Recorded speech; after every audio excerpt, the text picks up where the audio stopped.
നമസ്കാരം. 2000-ലൊക്കെ കണ്ടിരുന്ന ദിലീപ് സിനിമകളുണ്ടല്ലോ, ഒരു സ്ലാപ്സ്റ്റിക് ഹ്യൂമറൊക്കെ ഉള്ള നല്ല അടിപൊളിയായിട്ട് നമുക്ക് തിയേറ്ററുകളിൽ നിന്ന് ഹ്യൂമർ സിനിമ ചിരിച്ച് പണ്ടാറടങ്ങാൻ കഴിയുന്ന സിനിമകൾ. അതോടൊപ്പം തന്നെ പ്രിയദർശൻ്റെ സിനിമകൾ, അതിനകത്ത് കാണുന്നത് കൺഫ്യൂഷൻ കോമഡീസ് ആണല്ലോ. അത് അവിടെ പോവും ഇവിടെ പോവും, അവിടെ വെട്ടം പോലുള്ള ക്ലൈമാക്സുകൾ.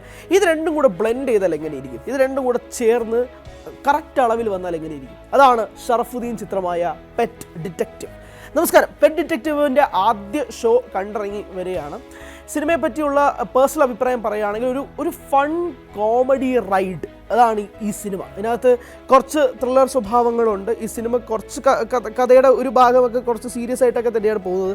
പക്ഷേ ഇതിനെല്ലാം മിക്സ് ചെയ്യാനായിട്ട് ഹ്യൂമർ ആഡ് ചെയ്തിട്ടുണ്ട് എന്നുള്ളതാണ് വസ്തുത. അതായത് സിനിമയിൽ ഉടനീളം ഹ്യൂമർ വെച്ചിട്ടുള്ളത് കൊണ്ട് തന്നെ നമുക്ക് ചിരിക്കാനും പൊട്ടിച്ചിരിക്കാനും കഴിയുന്ന ഒരുപാട് സന്ദർഭങ്ങളുണ്ട്. സത്യം പറയുകയാണെങ്കിൽ മലയാള സിനിമയിൽ അങ്ങനെ ഹ്യൂമർ സിനിമകൾ കുറഞ്ഞു വരുന്നൊരു കാലഘട്ടം കൂടിയാണല്ലോ. നമ്മൾ ഇപ്പോൾ എടുത്തു പെട്ടെന്നൊക്കെ സൂചിപ്പിക്കാൻ കഴിയുന്ന സിനിമകൾ 2-3 ആയിരിക്കും അടുത്ത കാലങ്ങളായി റിലീസ് ചെയ്ത ഹ്യൂമർ സിനിമകൾ. അങ്ങനെ ഹ്യൂമർ ഇവിടെ നിന്ന് വിട്ടുനിന്ന ഒരു ടൈപ്പ് ഹ്യൂമറുണ്ട്. ഇപ്പോൾ ഞാൻ സൂചിപ്പിച്ചുള്ള പ്രിയദർശൻ സ്റ്റൈലുള്ള ഒരു ഹ്യൂമർ, ക്ലൈമാക്സിലൊക്കെ ഒരുപാട് കമോഷൻസ് ഒക്കെ ഉണ്ടാക്കുന്ന, ഒരുപാട് കൺഫ്യൂഷനൊക്കെ ഉണ്ടാക്കുന്ന ഒരു ഹ്യൂമറൊക്കെ ഇവിടെ ഇനി റീക്രിയേറ്റ് ചെയ്യാൻ കഴിയുമോ എന്ന് ചിന്തിച്ചെടുത്ത് നിന്നാണ് ഷറഫ് തന്നെ ആ സിനിമ കൊണ്ടുവരുന്നത്. ആൻഡ് ഷറഫ് ഇത് ഒറ്റയ്ക്ക് ഹാൻഡിൽ ചെയ്തു എന്ന് ഞാൻ വിശ്വസിക്കുന്നില്ല. ഷറഫിനൊപ്പം ഒരു പറ്റം ബ്രില്യൻ്റ് ആർട്ടിസ്റ്റുകളുണ്ടായിരുന്നു. ഇപ്പോൾ ജോമോൻ ചൗധരി ആയിക്കോട്ടെ, അല്ലെങ്കിൽ അനുപമ തന്നെ ആയിക്കോട്ടെ, രഞ്ജി പണിക്കർ, വിനായകരൊക്കെ വന്ന് സ്കോർ ചെയ്യുന്നൊക്കെ പറഞ്ഞാൽ ഗംഭീര സ്കോറിംഗ് ആയിരുന്നു. ശോഭി തിലകൻ, ഇവരെല്ലാവരും വന്ന് കറക്റ്റ് അളവിൽ ഈ സിനിമയെ കൊണ്ടങ്ങ് മേപ്പോട്ടേക്ക് കൊണ്ടുവച്ചിട്ടുണ്ട്. അതായത് ഇതിൻ്റെ തിരക്കഥ അതത്രയും സ്ട്രോങ് തിരക്കഥയും കൂടിയുണ്ട് കേട്ടോ. കാരണം നല്ല ഡയലോഗ്സ് ഉണ്ട് ഈ സിനിമയ്ക്കകത്ത്. അതെല്ലാം ഹ്യൂമറായിട്ട് ആഡ് ചെയ്ത് ഇംപ്രവൈസ് ചെയ്യാൻ കഴിയുന്ന രീതിയിൽ. ഈ പേര് സൂചിപ്പിക്കാൻ വിട്ടുപോയി, വിനയ് ഫോർട്ടും ഇതിനകത്ത് അതിഗംഭീരമായ രീതിയിൽ പുള്ളിക്കാരൻ ഹ്യൂമർ കൈകാര്യം ചെയ്തിട്ടുണ്ട്. വിനയ് ഫോർട്ടിൻ്റെ ഒരു സ്റ്റൈൽ ഓഫ് ഹ്യൂമർ നമുക്കറിയാമല്ലോ. ഇപ്പോൾ കനകം കാമിനി കലകത്തിലൊക്കെ നമ്മൾ കണ്ട ആ ഒരു വിനയ് ഹ്യൂമറിനെ ഇങ്ങോട്ടേക്ക് പറിച്ച് നട്ട് കൊണ്ടുവരാൻ ഇതിൻ്റെ സംവിധായകന് സാധിച്ചിട്ടുണ്ട്, പ്രിൻസിന് സാധിച്ചിട്ടുണ്ട്, ഷറഫിന് സാധിച്ചിട്ടുണ്ട്. അതോടൊപ്പം തന്നെ ഈ സിനിമയുടെ സ്കെയില് ഇപ്പം ഇതിന് അത്യാവശ്യം നല്ലൊരു സ്കെയിലിൽ ഈ സിനിമ എടുത്ത് വെച്ചിട്ടുണ്ട്. അത് നമ്മളിപ്പോൾ സിനിമാറ്റോഗ്രാഫി വൈസ് നമ്മൾ വിഷ്വൽസിൻ്റെ കാര്യങ്ങൾ എടുത്ത് നോക്കിയാൽ പോലും, എഡിറ്റിങ്ങിൻ്റെ രീതിയിൽ എടുത്ത് നോക്കിയാൽ പോലും എല്ലാം അതിൻ്റേതായ രീതിയിൽ മികച്ച ഒരു ഫ്ലേവേർഡ് രീതിയിൽ ഈ സിനിമ കൊണ്ട് പോകുന്നുണ്ട്. നമുക്ക് 2 മണിക്കൂർ ഈ സിനിമയുള്ളൂ. എണ്ണി പറഞ്ഞാൽ 118 മിനിറ്റാണ് ഈ സിനിമയുടെ ഡ്യൂറേഷൻ. 1 മണിക്കൂർ 58 മിനിറ്റ്. ഈ 1 മണിക്കൂർ 58 മിനിറ്റ് നമ്മൾ ഇങ്ങനെ ഒരു ജേർണിയിലേക്ക് കൊണ്ടുപോവുക. ആ ജേർണിക്കകത്ത് ഒരുപാട് കൺഫ്യൂഷൻസ് ഉണ്ടാകുന്നു. അതായത് ചില ക്യാരക്ടേഴ്സിന് മണ്ടത്തരങ്ങൾ ഉണ്ടാകുന്നു. ഈ മണ്ടത്തരങ്ങളൊക്കെ സീരിയസ് സിറ്റുവേഷൻസിലാണ് പ്രേക്ഷകർക്ക് ചിരി വരും, ക്യാരക്ടേഴ്സിന് ചിരി വരാത്ത രീതിയിലുള്ളതാണ്. അങ്ങനെ നമ്മളൊരു ത്രൂ ഔട്ട് ചിരിപ്പിച്ച് കൊണ്ടുപോകാൻ കഴിയുന്ന സിനിമ. ഇപ്പോൾ ഫസ്റ്റ് ഹാഫിൽ ഹ്യൂമർ ഉണ്ടാകുന്നെങ്കിൽ സാധാരണ സെക്കൻഡ് ഹാഫിൽ ഹ്യൂമർ കുറവായിരിക്കും.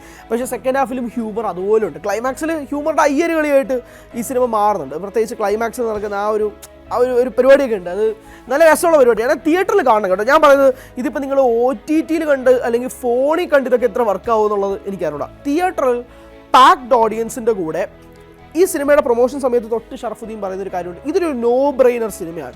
ഈ സിനിമയിൽ ലോജിക്ക് നോക്കരുത്. ഇതിൽ തലച്ചോറ് വെച്ചൊരു പുറത്തൊക്കെ വെച്ചിട്ട് കുട്ടികളോടൊപ്പം കുട്ടികളുടെ മനസ്സ് ആയിട്ടിരുന്ന് വളരെ നിഷ്കളങ്കമായി ഈ സിനിമ നിങ്ങൾ അപ്രോച്ച് ചെയ്ത് കഴിഞ്ഞാൽ നിങ്ങൾക്കിത് വർക്കാവുമെന്ന് ഷറഫുദ്ദീൻ ആദ്യം തൊട്ട് തന്നെ പ്രൊമോഷൻ പരിപാടികൾ പറയുന്നുണ്ട്. അത് കൃത്യമാണ് കേട്ടോ. അത് 100% പുള്ളി പറഞ്ഞ വാക്കുകൾക്ക് നീതി പുലർത്തുന്ന രീതിയിലാണ് ഈ സിനിമ മുന്നോട്ട് പോയിരിക്കുന്നത്. അങ്ങനെ ഒരു ലോജിക്കൊക്കെ മാറ്റി വെച്ച് തലച്ചോറ് തന്നെ തിയേറ്ററിന് വെളിയിലേക്ക് പുറത്ത് വെച്ചിട്ട് ഒരു കുട്ടികളോടൊപ്പം ഇരുന്ന് തിയേറ്ററിൽ ആസ്വദിച്ച് കാണാൻ കഴിയുന്ന ഒരു സിനിമയാണ് പെറ്റ് ഡിറ്റക്റ്റീവ്. അങ്ങനെ കുട്ടികൾക്ക് വേണ്ടിയിട്ട് എടുക്കുന്ന സിനിമകൾ ഇവിടെ വളരെ കുറവാണ്.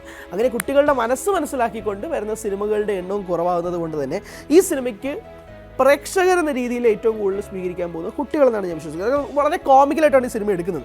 ഇതിനകത്ത് അവർക്ക് മനസ്സിലാവുന്ന രീതിയിലുള്ള കടകണ്ടാരം ഡയലോഗുകളൊന്നുമില്ല. പക്ഷേ ഈ ആർട്ടിസ്റ്റുകളുടെ ഈ പെക്യൂലിയർ ബിഹേവിയർ, അങ്ങനത്തെ സാധനങ്ങളൊക്കെ വെച്ച് കാണുമ്പോഴേക്കുമാണ് ഞാൻ പറഞ്ഞ പോലെ പഴയ ഒരു ദിലീപ്, പ്രിയദർശൻ സിനിമകളൊക്കെ അതിൻ്റെ ഒരു ഫ്ലേവർ, ടെക്സ്ചറൊക്കെയാണ് പെറ്റ് ഡിറ്റക്റ്റീവ് എന്ന സിനിമ നൽകുന്നത്. പെർഫോമൻസ് വൈസ് എല്ലാവരും ഗംഭീരം തന്നെയായിരുന്നു. വിജയരാഘവൻ ഉൾപ്പെടെയുള്ളവരുടെ കാര്യങ്ങൾ എല്ലാവരും വളരെ രസകരമായിട്ട് തന്നെ അവരുടെ ക്യാരക്ടേഴ്സ് അവർ കൊണ്ടെത്തിച്ചിട്ടുണ്ട്. ആൻഡ് ഈ സിനിമയുടെ ഹ്യൂമർ മാത്രമല്ല, ഇതിനകത്ത് വേറൊരു ട്രാക്കൊക്കെ പോകുന്നുണ്ട്. ആ ട്രാക്കൊക്കെ കുറച്ച് നേരം ഒന്ന് പോവും, പിന്നെ വീണ്ടും ഹ്യൂമറിലേക്ക് വരും. അങ്ങനെ രീതിയിലാണ് ഈ സിനിമയുടെ സ്ക്രിപ്റ്റിംഗ് പോയിരിക്കുന്നത്. വളരെ ഇതിനകത്തൊരു ബൗണ്ട് സ്ക്രിപ്റ്റ് ഉണ്ടെന്നുള്ളത് വ്യക്തമാണ്. ഇതിനകത്ത് കൃത്യമായിട്ട് സാധനം എവിടെയൊക്കെ പോകുന്നു, എങ്ങനെ പോകുന്നു എന്നുള്ളതിന് വ്യക്തമായ രീതിയിൽ സ്ക്രിപ്റ്റ് വൈസ് പോകുന്നുണ്ട്. ടെക്നിക്കൽ ഡിപ്പാർട്ട്മെൻറ്റ് ഇപ്പം കളറിങ് ഉൾപ്പെടെയുള്ള കാര്യങ്ങൾ എടുത്ത് നോക്കിയാൽ പോലും നമ്മളെല്ലാ രീതിയിലും ടെക്നിക്കലി ബ്രില്യൻ്റ് ആയിട്ടുള്ള ടീം ഇതിനകത്ത് അണിനിരന്നിട്ടുണ്ട്. അങ്ങനൊരു സംഭവം ഉണ്ട് എന്നുള്ളതാണ് മറ്റൊരു വസ്തുത. അല്ല, ആകെ സൂചിപ്പിക്കാനുള്ളത് ഇടയ്ക്ക് വെച്ച് ഇതിൻ്റെ സെക്കൻഡ് ഹാഫ് ഒക്കെ ആകുമ്പോഴേക്കും ഇടയ്ക്കൊന്ന് ലോ ആവാൻ സാധ്യതയുണ്ട്. പക്ഷേ ആ ഇടയ്ക്ക് ലോ ആകുമ്പോൾ കറക്റ്റായിട്ട് അവർ പിടിച്ച് വീണ്ടും മേപ്പോട്ടേക്ക് കയറ്റിയിട്ടുണ്ട്. അതാണ് ഇതിൻ്റെ ഒരു രസമെന്ന് ഞാൻ പറയുന്നത്. ഇത് കുറച്ചൊന്ന് ലോ ആകുമ്പോഴേക്കും വീണ്ടും ഒരു സിറ്റുവേഷൻ കൊണ്ടുവന്നത് വീണ്ടും ഹൈ ആക്കും. അങ്ങനെ ഒരു ഫൺ റൈഡാണ് ഈ സിനിമ. അതുകൊണ്ട് ഞാൻ പറയുന്നത്, ഇത് ഫോണിൽ നിങ്ങൾ കാണുമ്പോൾ ഇത് എത്രമാത്രം വർക്കാവുന്നുള്ളത് ഞാൻ വീണ്ടും ആവർത്തിക്കുന്നു, എനിക്കറിയില്ല. ഇത് തിയേറ്ററിൽ പാക്ഡ് ഓഡിയൻസിൻ്റെ കൂടെ ഇരുന്ന് ഈ സിനിമ കാണണം, കുട്ടികളുടെ മനസ്സിരുത്തിൽ ഈ സിനിമ കാണണം.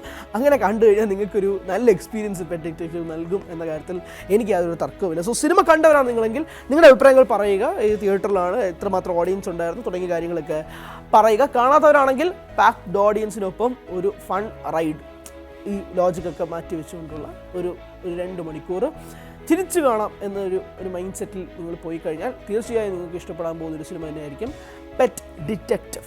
Thank you.